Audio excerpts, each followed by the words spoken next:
এই বর্ষায় ভিড়ভাট্টাহীন শান্ত পরিবেশে প্রকৃতির কোলে কোথাও বেড়াতে যেতে চাইছেন?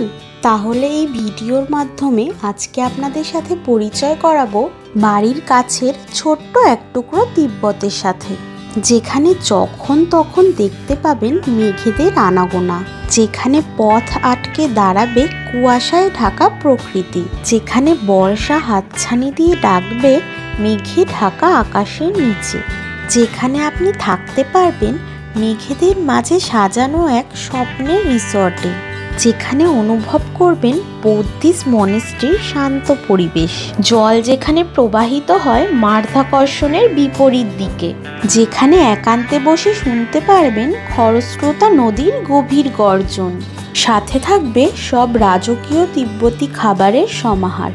তাহলে চলুন ঘুরে আসি মেঘের চাদরে ঢাকা ছত্তিশগড়ের সিমলা থেকে।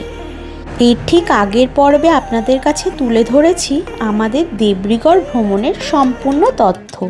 দেবরিগড় ওয়াইল্ড লাইফ স্যাংচুয়ারি আর নীল জলে ঘেরা হীরাকুদ ড্যামের মাঝে একটা গোটা দিন খুব সুন্দরভাবে উপভোগ করার পর পরের দিন সকাল সকাল ব্রেকফাস্ট করে আমরা বেরিয়ে পড়লাম ছত্তিশগড়ের সিমলা মানপাত যাওয়ার উদ্দেশ্যে।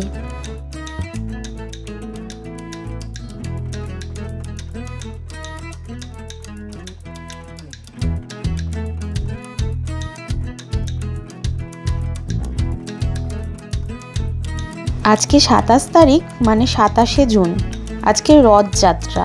তাই রাস্তায় বেরোতে না বেরোতেই বেশ কয়েকটা বড় বড় রথ দেখতে পেলাম। কি সুন্দরভাবে সাজানো, দেখেই যেন মনটা আরো ভালো হয়ে গেল।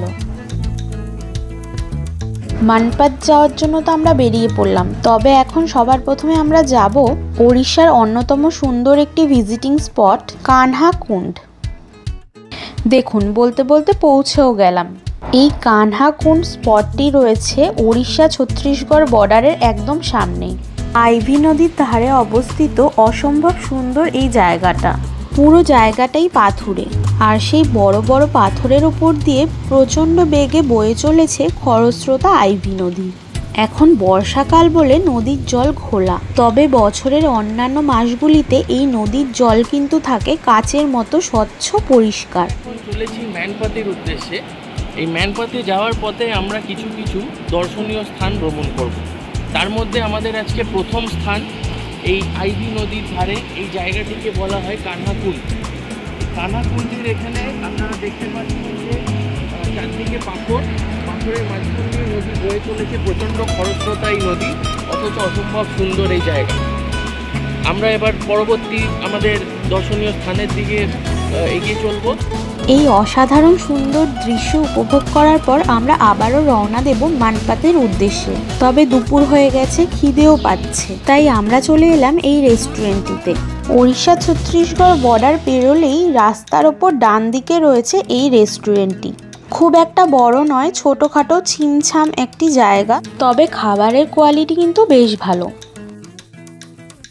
লাঞ্চ কমপ্লিট করে আমরা আবারও রওনা দিলাম মানপাতের দিকে।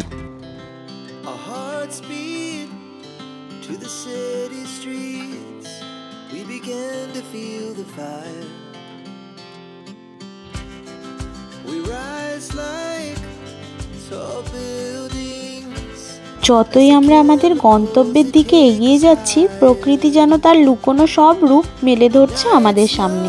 বলতে বলতে ওই যে দূরে দেখতে পেয়ে গেলাম পাহাড়, ওই পাহাড়ের উপরেই রয়েছে মানপাত। কি যে সুন্দর লাগছে বাইরেটা, কি বলবো। যতবারই পাহাড়ে আসি গাড়ির জানলার দিক থেকে যেন চোখই সরাতে পারি না।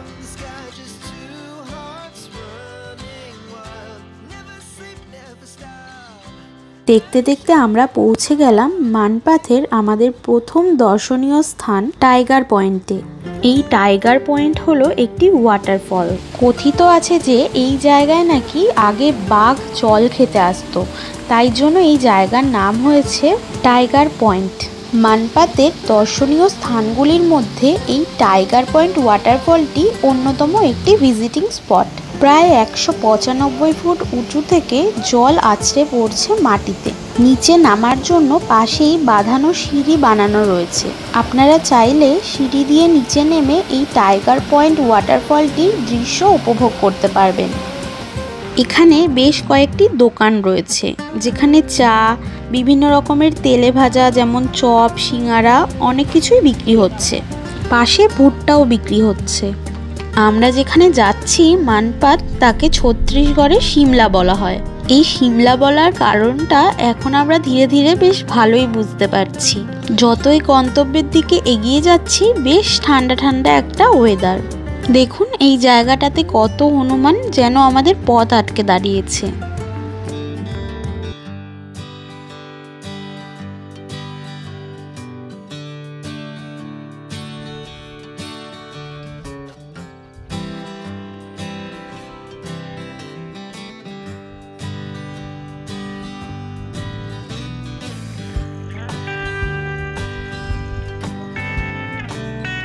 দেখতে দেখতে ইতিমধ্যেই কিন্তু আমরা পৌঁছে গেছি মানপাতে। আশপাশটা যেদিকেই তাকাচ্ছি নজরে পড়ছে একটা তিব্বতীয় কালচারের ছোঁয়া। আসলে এই মানপাত জায়গাটিতে রয়েছে প্রচুর তিব্বতীয় মানুষজনদের বসবাস।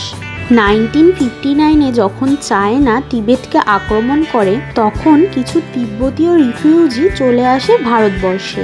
পরবর্তীকালে ভারত সরকারের তরফ থেকে এখানে তাদের সেটেলমেন্ট দেওয়া হয়। তারা যদিও এখন মনে প্রাণে ভারতীয় হয়ে গেছে, তবে যেদিকেই তাকাবেন আশেপাশে নজরে পড়বে তিবেতিয়ান কালচারের একটা ছোঁয়া।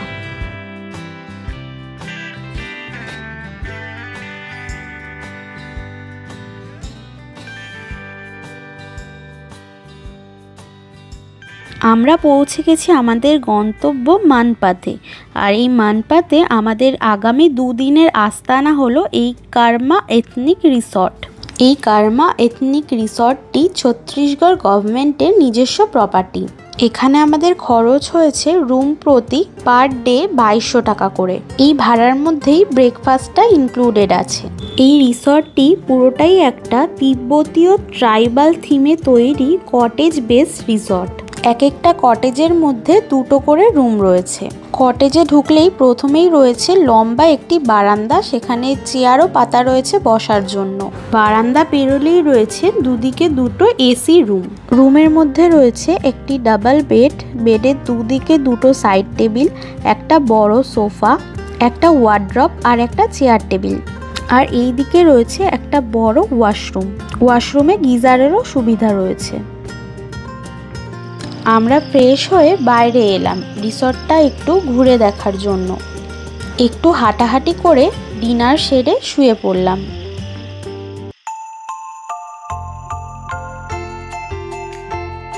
সকালে উঠে তো একদম বাকরুদ্ধ আমরা। চারিদিকটা জাস্ট দেখুন, যেন মনে হচ্ছে মেঘের চাদরে মোড়া একটি জায়গা। প্রকৃতির এই যে কি অসাধারণ রূপ দেখতে পাচ্ছি চোখের সামনে, যেন চোখের পলকই পড়ছে না।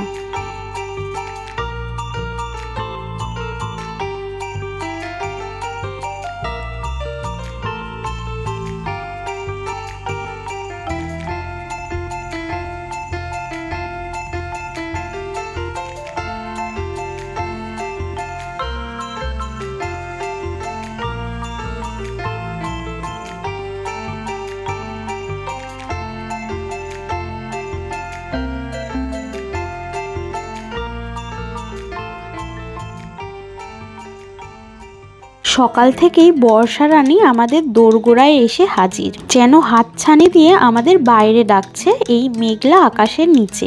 তাহলে আমরা আর ঘরে বসে থাকি কেন? বেরিয়ে পড়লাম বর্ষার এই অতুলনীয় রূপকে উপভোগ করতে। কখনো ঝিরিঝিরি, কখনো টুপটাপ, আবার কখনো মুষলধারে। বর্ষার এই বিভিন্ন রূপে যেন সেজে উঠেছে চারিদিকটা। সবুজ গাছগুলো যেন প্রাণ ফিরে পেয়েছে। বৃষ্টির জলে স্নান করে সবুজ পাতাগুলো যেন আরও সবুজ হয়ে উঠেছে। আমরা চলে এলাম মানপাতের অন্যতম সুন্দর একটি জায়গা মেহতা পয়েন্টে। এই মেহতা পয়েন্টটি হলো মানপাতের সানরাইজ পয়েন্ট। সূর্যোদয় দেখতে না পারলেও মেঘের চাদরে মোড়া প্রকৃতির এই দৃশ্য কিন্তু কোনো অংশেই কম নয়।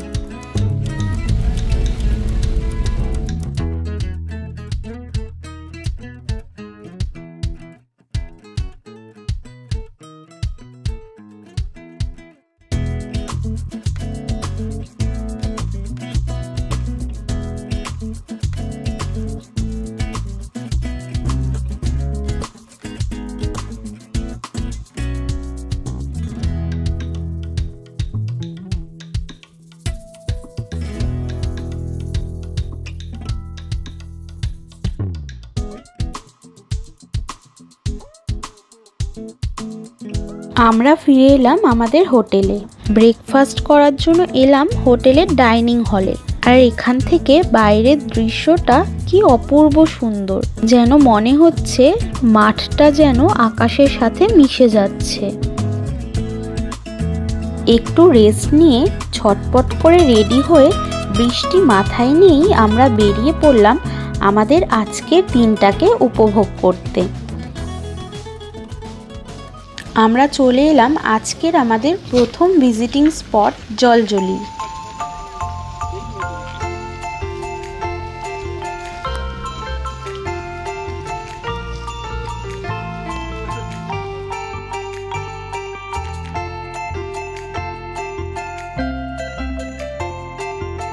এখানে গেট দিয়ে ঢুকে কিছুটা আসার পরই রয়েছে এরকম একটা সিঁড়ি। এই সিঁড়ি দিয়ে নিচে নামলেই রয়েছে বিশাল বড় একটি মাঠ। এই জায়গাটি মানপাতের একটি আশ্চর্যজনক স্থান। আশ্চর্যজনক কেন বলছি? আসলে এখানে একটি নির্দিষ্ট জায়গাতে লাফালে মনে হবে যেন পায়ের নিচের মাটিটা কেঁপে উঠছে, যেন মনে হবে স্পঞ্জের ওপর লাফাচ্ছি। এখন বর্ষাকাল, তাই চারিদিকটা জল কাদায় ভর্তি। তবে বছরের অন্যান্য মাসগুলিতে জায়গাটি বেশ শুকনোই থাকে। এখানে বাচ্চাদের খেলার জন্য রিমোট কন্ট্রোল গাড়ি রয়েছে। এগুলিতে চড়ার জন্য খরচ পড়ে 100 টাকা করে। এরপর আমরা এগিয়ে চললাম আমাদের পরবর্তী গন্তব্যের দিকে। তবে যাওয়ার পথে যা দৃশ্য আমরা দেখতে পেলাম, মনে হচ্ছে যেন কোনো রূপকথার জগতে আমরা চলে এসেছি। মেঘের গালিচায় মোড়া একটি জায়গা, কুয়াশার পর্দা ভেদ করে সামনের দিকে যেন আমরা এগিয়ে চলেছি।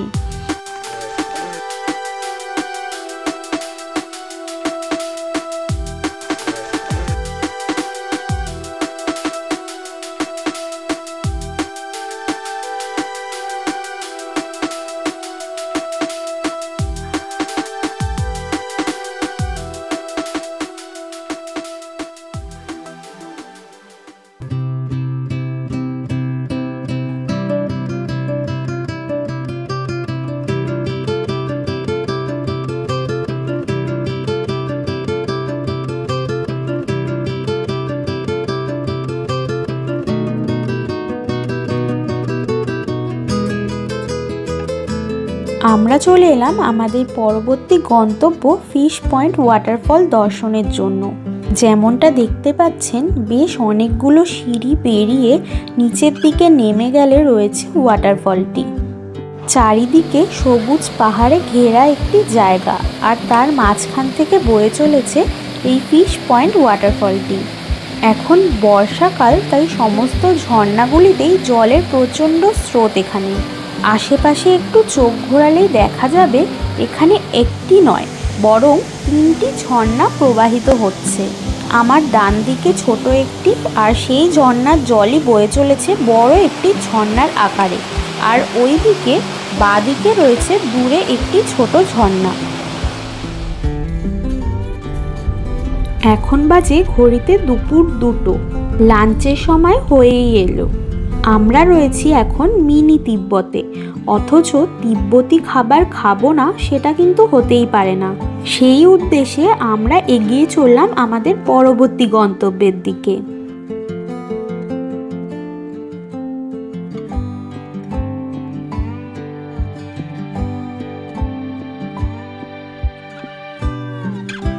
আমরা চলে এলাম কর্মা হাউস অ্যান্ড রেস্টুরেন্টে। ম্যানপাতের তিব্বতি খাবারের এক অন্যতম সেরা ঠিকানা এই কর্মা হাউস অ্যান্ড রেস্টুরেন্ট। খুব সুন্দরভাবে তিব্বতি কালচারের আদলে সাজানো এই রেস্টুরেন্টটি। এখানে খাওয়া ছাড়াও থাকারও ব্যবস্থা রয়েছে।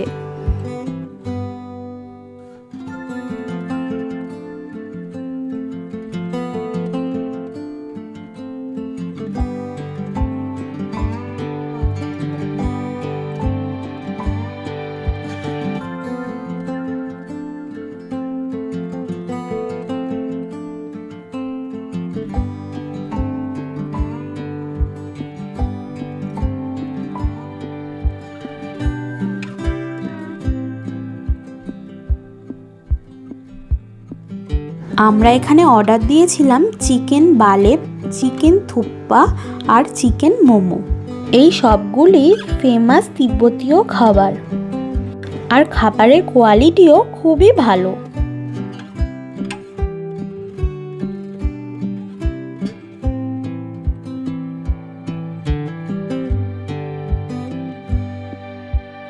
লাঞ্চ সেরে আমরা চলে এলাম মানপাতের অন্যতম আরেকটি অদ্ভুত জায়গা উল্টা পানি। স্যার আইজ্যাক নিউটনের বৈজ্ঞানিক সূত্রও কিন্তু এইখানে খাটে না, কারণ এখানে জল প্রবাহিত হচ্ছে পাহাড়ের নিচের দিক থেকে ওপরের দিকে। একটু ভালো করে লক্ষ্য করলেই বোঝা যাবে এখানে ডান দিকটা হলো নিচের দিকে আর বাঁ দিকটা পাহাড়ের ওপরের দিকে, অথচ জল কি সুন্দরভাবে ডান দিক থেকে বাঁ দিকে অর্থাৎ পাহাড়ের নিচের দিক থেকে পাহাড়ের ওপরের দিকে প্রবাহিত হচ্ছে। এখানেই রয়েছে মানপাতের আরেকটি অদ্ভুত জায়গা, ম্যাগনেটিক হিল। अभी देखते हैं क्या होता है। कहते हैं ये मैग्नेटिक फील्ड है। हो रहा है, थोड़ा आगे बढ़ा के न्यूट्रल कीजिए। और ये हो रहा है और ये अपने आप आगे बढ़ रहा है, न्यूट्रल में ही बढ़ रहा है। ये अद्भुत चीज है, ये अद्भुत चीज है। देखिए गाड़ी न्यूट्रल में है और ये बढ़ रहा है आगे और रास्ता ऊपर की तरफ है। अद्भुत ये चीज है। Oh my God.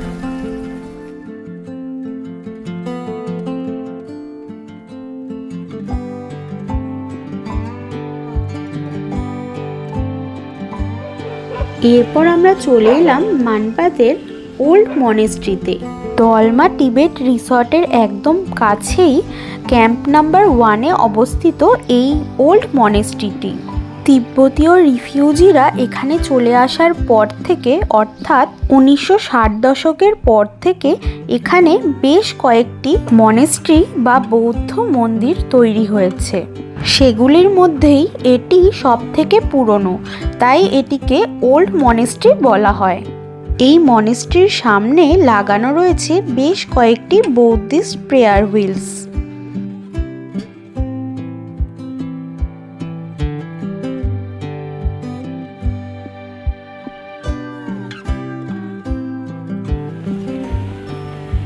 কি সুন্দর সব রং বেরঙের বৌদ্ধিস্ট প্রেয়ার ফ্ল্যাগগুলি হাওয়ায় উঠছে। এখানে রাস্তার ধারে ধারে এই বৌদ্ধিস্ট প্রেয়ার ফ্ল্যাগগুলি দিয়ে সাজানো রয়েছে, দারুণ সুন্দর লাগছেও কিন্তু দেখতে। এবার আমরা চলে এলাম ক্যাম্প নাম্বার 3-তে অবস্থিত সোরি কুম্বা নামের এই মনেস্ট্রিটিতে। এটি ম্যানপাতের সবথেকে বড় মনেস্ট্রি। বেশ অনেকটা বড় জায়গা জুড়ে বিস্তৃত এই মনেস্ট্রিটি। অসাধারণ সুন্দর কারুকাজ রয়েছে এই গোটা মনেস্ট্রিটি জুড়ে। খুব সুন্দরভাবে ডিটেলিং করা রয়েছে গোটা মনেস্ট্রিটি। দেখলেই একটা সুদক্ষ কারুকাজের পরিচয় মিলছে।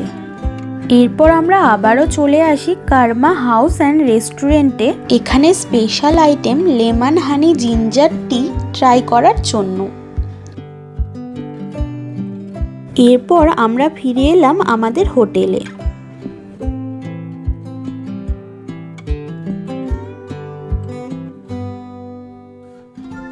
হোটেলের এই লনের বাইরেটা এইভাবে অনেক গেমস পেইন্ট করা ছিল বাচ্চাদের খেলার জন্য।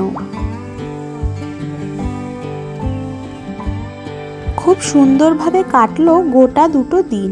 কালকে আবার ফেরার পালা, তাই রুমে গিয়ে সব গোছগাছ করে রাতে তাড়াতাড়ি ডিনার করে ঘুমিয়ে পড়লাম।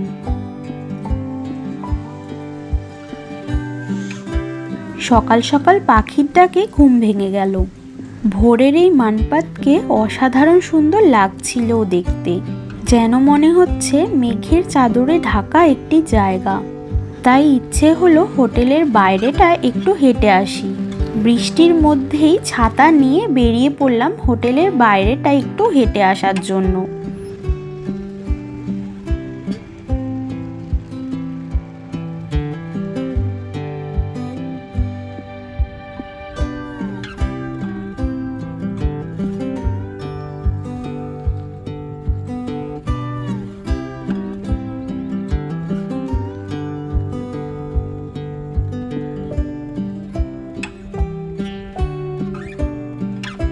আমরা এখন আছি ম্যানপথ, ছত্তিশগড়ে। এই অদ্ভুত এক জায়গা, একদম প্রকৃতির কোলে। আমাদের ঠিক রিসর্টের বাইরেই এই জায়গাটি, আর বলতে বলতে বৃষ্টি।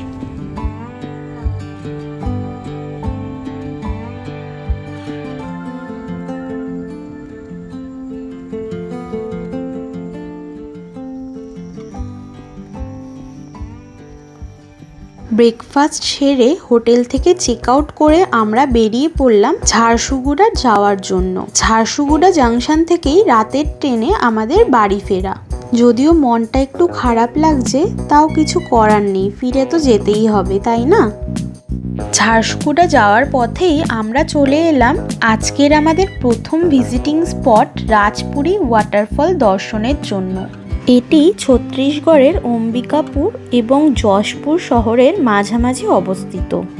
এই জলপ্রপাতের সামনেই রয়েছে একটি ছোট শিব মন্দির। পার্কিংয়ে গাড়ি থেকে নেমে একদম সামনেই রয়েছে ঝর্ণাটি, তাই বেশি স্টেপ নামারও প্রয়োজন নেই, সামনে থেকেই একদম ঝর্ণাকে উপভোগ করা যাবে। তবে পাশেই বাঁধানো সিঁড়ি বানানো রয়েছে, আপনারা চাইলে সেই সিঁড়ি থেকে ঝর্ণার আরও কাছে গিয়ে ঝর্ণার দৃশ্য উপভোগ করতে পারবেন।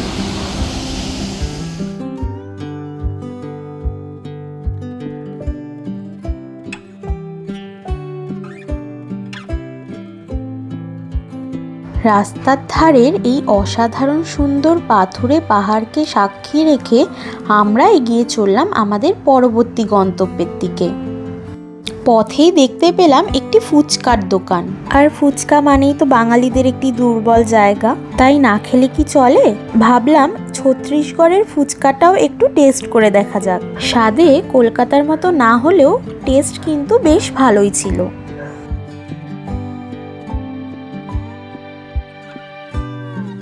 এরপর আমরা চলে এলাম ছত্তিশগড় রাজ্যের আরও একটি সুন্দর জায়গা, কোটাইবিরা শিব মন্দির।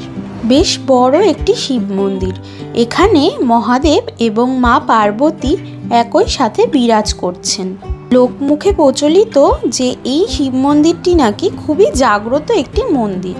পাশেই আরেকটি ছোট রাধাকৃষ্ণের মন্দিরও রয়েছে। এই কোটাইবিরা শিব মন্দির লাগোয়া রয়েছে একটি জলপ্রপাতও। যেমনটা দেখা যাচ্ছে, এই বাঁধানো সিঁড়ি ধরে নিচের দিকে নেমে গেলেই দেখা যাবে জলপ্রপাতটি। সিঁড়ির পাশেই একটি বড় আকৃতির মহাদেবের মূর্তি বানানো রয়েছে।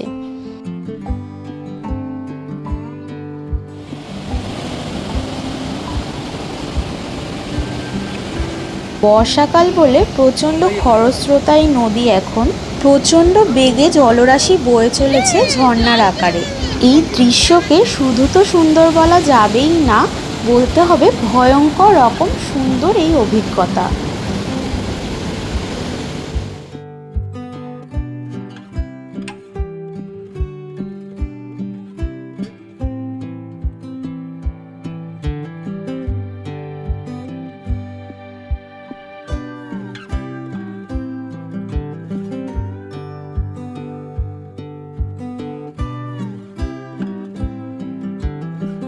আমরা আবারও বেরিয়ে পড়লাম ঝারসুগুড়ার উদ্দেশ্যে।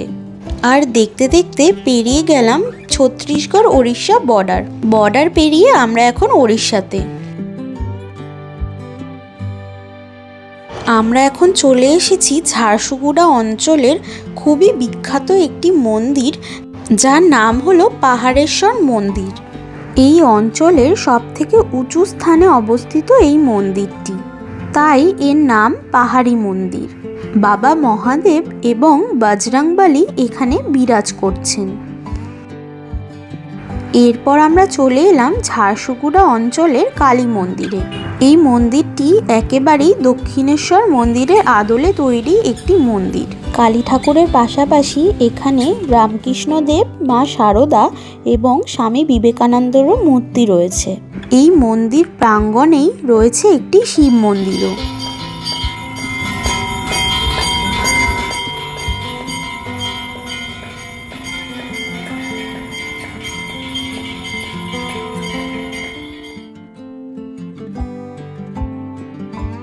এরপর আমরা ঝারসুগুড়া স্টেশনের বাইরে থেকে বিহারি স্টাইলের ডিম পোচ ট্রাই করে স্টেশনের মধ্যে প্রবেশ করি আমাদের ট্রেন ধরার জন্য।